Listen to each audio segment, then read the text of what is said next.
Imagine spending years of your life dreaming up the perfect American sports car. You sketch it on napkins, you fight for it in boardrooms, you pour every ounce of your soul into making it real. And then, just when the world starts to fall in love with it, one single penny-pinching decision blows the whole thing up. Not metaphorically, literally. Engines catching fire, cars burning to the ground, drivers scrambling out of rolling fireballs on the highway. That is the story of the Pontiac Fiero, and if you've never heard it told the way it actually happened, buckle up, because this ride gets bumpy fast. Hey, this is Mark, and you're welcome to AUTOSAYS, the channel where we dig deep into the stories the auto industry hoped you'd forget. If you're new here, hit that subscribe button right now, because we cover the kind of automotive history that will genuinely change how you look at every car you've ever driven. And smash that like button before we're done. Trust me, by the end of this one, you'll want to. Now let's go back.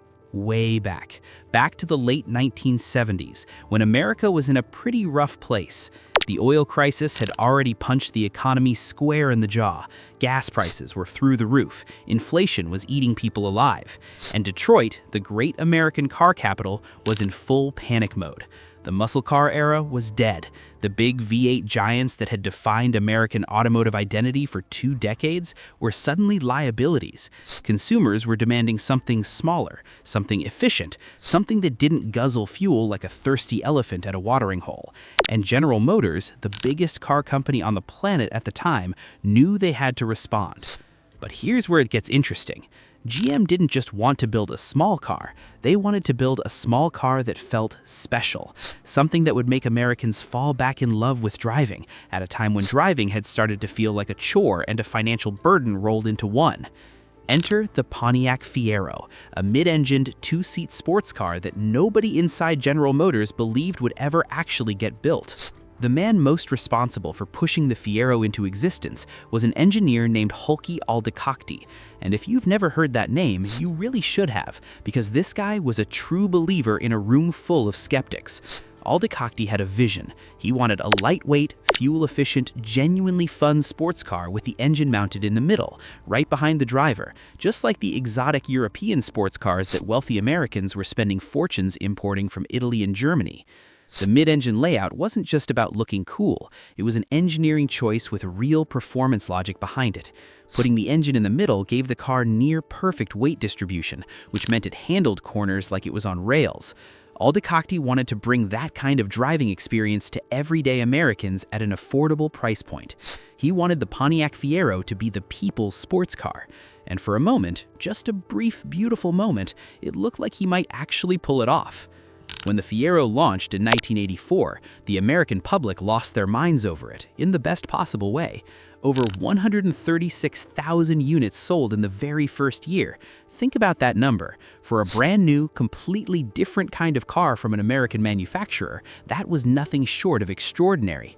Car magazines were tripping over themselves to praise it. Consumers who had never considered themselves sports car people were walking into Pontiac dealerships and driving away in Fieros with giant smiles on their faces. The car had a futuristic plastic body that didn't rust, a genuine innovation at the time, and that mid-engine layout that Aldikacti had fought so hard for. It looked like the future, it felt like the future, and General Motors had a legitimate hit on their hands.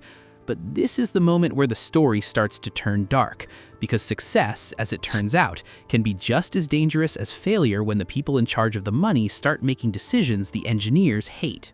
Here's the financial reality that was quietly poisoning the Fiero from the inside out. General Motors had approved the car on a brutally tight budget. We're talking about a company that, despite being enormous, was under massive cost pressure throughout the early 1980s. The American auto industry had been battered by Japanese competition. Honda and Toyota were eating GM's lunch in the economy car segment, and the boardroom response was to squeeze every single dollar out of every single project. The Fiero was no exception, and the consequences of that squeezing would turn out to be catastrophic. To cut costs, GM made a decision that engineers on the project reportedly pushed back against hard. Instead of designing a new engine specifically for the Fiero, one suited to a mid-engined, performance-oriented sports car, they stuffed in a pre-existing engine that had been designed for an entirely different kind of vehicle. The engine that ended up in the base model Fiero was a 2.5-liter four-cylinder unit that came from the Chevrolet Chevette and the Pontiac T1000. It was nicknamed the Iron Duke, and while that name sounds tough, the reality was anything but glamorous. This was an economy car engine. It was designed to move a budget commuter box down the highway at moderate speeds. It was not designed to sit in the back of a sports car and work hard on winding roads on hot summer days. And critically, here is where things get genuinely alarming. The engine's oil consumption characteristics were not properly accounted for in the Fiero's design. The car's oil capacity was too low for the way the engine actually behaved under real-world conditions. Owners who didn't check their oil religiously, which, let's be honest, is most people, were unknowingly running their engines dangerously low. And low oil in a hot, hard-working engine means one thing: heat. Catastrophic, uncontrolled, terrifying heat. And heat in a car means fire. The Fiero fires started making headlines, and when they did, it wasn't pretty. Reports of engines catching fire, cars fully engulfed in flames on public roads, drivers who barely made it out in time. The National Highway Safety Administration opened investigations, lawyers started sharpening their pencils, and General Motors, the company that had celebrated over 130,000 sales in year one, was now watching one of its most promising products become associated in the public mind with the word dangerous. The recall that followed covered over 244,000 vehicles. That is a staggering number, and the financial cost to GM was enormous. But the cost to the Fiero's reputation was even worse, because reputation, once burned, is a lot harder to rebuild than a balance sheet. Sales began sliding. The excitement that had surrounded the car's launch started curdling into suspicion. Consumers who were ready to embrace the Fiero as America's answer to the European sports car were now reading headlines that made them nervous, and nervous consumers don't buy cars. They wait, they hesitate, and eventually they move on. Here's the cruelest part of this entire story, and I want you to really sit with this, because it speaks to something much bigger than just one car. By 1987 and 1988, the Pontiac Fiero was actually getting good. Not just better, genuinely good. The engineers who had been fighting the cost-cutting mandates from the beginning had finally started winning some of those internal battles. The 1988 Fiero GT in particular was a legitimately impressive machine. It got a proper 2.8-liter V6 engine with real power. The suspension was significantly revised and improved. Automotive journalists who drove it were stunned by how much better it was than its predecessors. Road and Track called it one of the best handling cars available at any price. Let that sink in. One of the best handling cars at any price. Not just the best cheap car, not just the best American sports car, one of the best handling cars, period, competing against vehicles from Porsche and Lotus and Ferrari in the handling department.